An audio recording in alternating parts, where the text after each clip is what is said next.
ہاتھ چل کر آتا ہے میں اس کی طرف دو ہاتھ چل کر آتا ہوں. اللہ بول رہے ہیں کہ جب بندہ میری طرف بڑی بات آتا ہے میں اس کی طرف بحران آتا ہوں. ارے کوئی چلتا ہوا میری طرف آ رہا ہے میں اس کی طرف دوڑتا ہوا آتا ہوں. اس خدا کو دوڑتے ہوئے آپ اپنے آنکھوں کے سامنے دیکھ سکتے ہیں. بس اس خدا کے دامن کو, اس رسول اللہ کے دامن کو جو اللہ کے نبی نے ہیں کہ ہر سال سلیبس چینج ہوتے ہیں, لیکن قربان جائیے اس اللہ تبارک و تعالیٰ پر اور اللہ کے نبی پر 1447 سال سے ہمارے پاس جو سلیبس ہے قرآن کی شکل میں, ہمارے پاس جو سلیبس ہے احادیث کی شکل میں, اس کے ایک زبر میں, ایک زیر میں, ایک حرف میں, ایک لفظ میں کوئی تبدیلی نہیں آئی اور نہ قیامت تک آئے گا. لا تبدیل لکلمات اللہ, اللہ نے قرآن میں کہہ دیا کہ اللہ کی آیتوں میں, اللہ کی تحریر میں کوئی تبدیلی نہیں آئے گی. ہمارا سلیبس پرفیکٹ سلیبس ہے, اس کے اندر کوئی کسی طرح کی ایڈیٹنگ کی, کسی طرح کے رد و بدل کی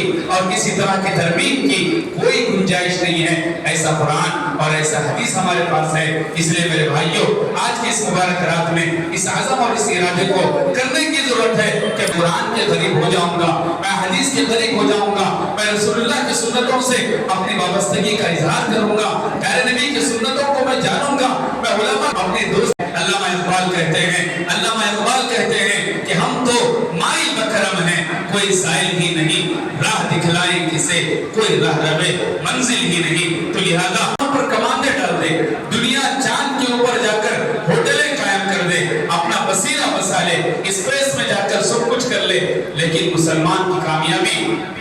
لا الہ الا اللہ محمد رسول اللہ کے علاوہ مسلمان کی کامیابی کا کوئی راستہ نہیں ہے. آج کی اس رات میں اس راستے پر چلنے کا عزم اور ارادہ کرنے کی ضرورت ہے, ورنہ میرے بھائیوں نشستن گفتن برخاستن ہر سال تقریر ہوتی ہے, ہر جمعہ کے موقع پر تقاریر ہوتے ہیں. بڑے بڑے علماء کرام شہر حیدرآباد کو دور دور سے آ کر تقاریر کر کے چلے جاتے ہیں, تھوڑی دیر کے لیے بس واہوائی اور تھوڑی دیر کے لیے کانوں کا مزہ ہے, پھر اس کے بعد اپنی وہی زندگی